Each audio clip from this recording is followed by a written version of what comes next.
Assalamualaikum warahmatullahi wabarakatuh. Sebelumnya perkenalkan, nama saya Nabila Dwi Safitri dari Prodi Manajemen. Di video kali ini saya akan menjelaskan mengenai Human Resources Management atau HRM atau yang biasa disebut manajemen sumber daya manusia. Sebelumnya, saya akan menjelaskan mengenai pengertian manajemen. Apa sih manajemen? Manajemen adalah proses yang terdiri dari banyaknya kegiatan yang melibatkan perencanaan, perorganisasian, pengarahan dan pengendalian atau yang biasa disebut POAK, planning, organization, actuating, dan controlling untuk mencapai sebuah tujuan. Selanjutnya, fungsi manajemen ada 4. Fungsi manajemen yang pertama, ada perencanaan atau planning. Perencanaan adalah proses pengembangan tujuan yang harus dicapai. Jadi sebelum ngapa-ngapain, pastiin kita harus sudah tahu dulu nih, apa tujuan kita, apa yang mau dicapai, dan gimana sih caranya. Biasanya melalui identifikasi masalah, peluang, dan mencari cara untuk mencapai tujuan yang efisien. Jadi, fungsi manajemen perencanaan adalah untuk menentukan langkah-langkah apa yang harus diambil agar kita bisa mencapai tujuan. Fungsi manajemen yang kedua, ada pengorganisasian atau organizing. Pengorganisasian adalah proses penyusunan struktur organisasi. Jadi, setelah rencana dibuat nih, kita menentukan atau pembagian tugas lah istilahnya biar gak kacau. Jadi menentukan siapa yang ngerjain apa dan siapa yang ngerjain apa dan menyiapkan sumber daya yang dibutuhkan. Ketiga, ada actuating atau pelaksanaan.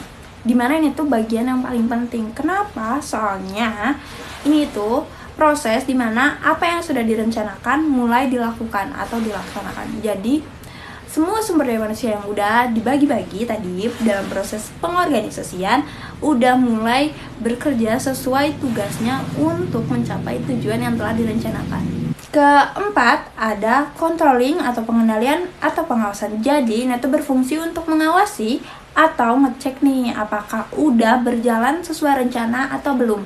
Semisalkan belum, maka segera melakukan perbaikan atau evaluasi. Gitu deh. Jadi, POAC itu atau POAK sangat penting banget buat seorang pemimpin agar kegiatan yang dikelolanya berjalan dengan sukses.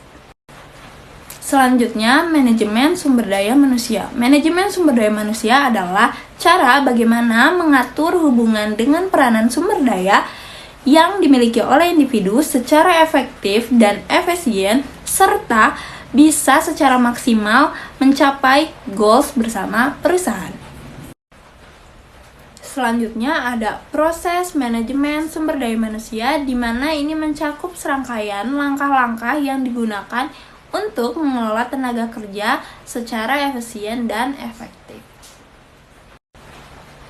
Fungsi atau proses utama manajemen sumber daya manusia. Yang pertama adalah perencanaan sumber daya manusia di mana mencari kebutuhan sumber daya manusia atau tenaga kerja yang sesuai dengan apa yang dibutuhkan untuk mencapai tujuan organisasi.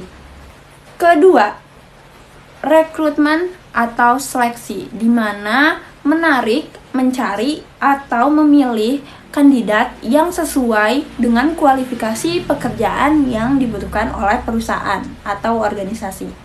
Ketiga, pelatihan dan pengembangan, di mana perusahaan akan memberikan pelatihan untuk meningkatkan skill atau keterampilan dan pengetahuan karyawan untuk meningkatkan potensi dan bisa berkembang bersama perusahaan atau organisasi.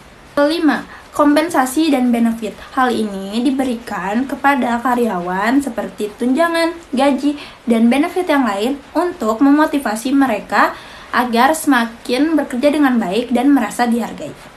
Keenam, ada kesejahteraan dan keamanan kerja untuk menjaga kesehatan dari keselamatan kerja, seperti asuransi kesehatan dan program kesejahteraan lainnya.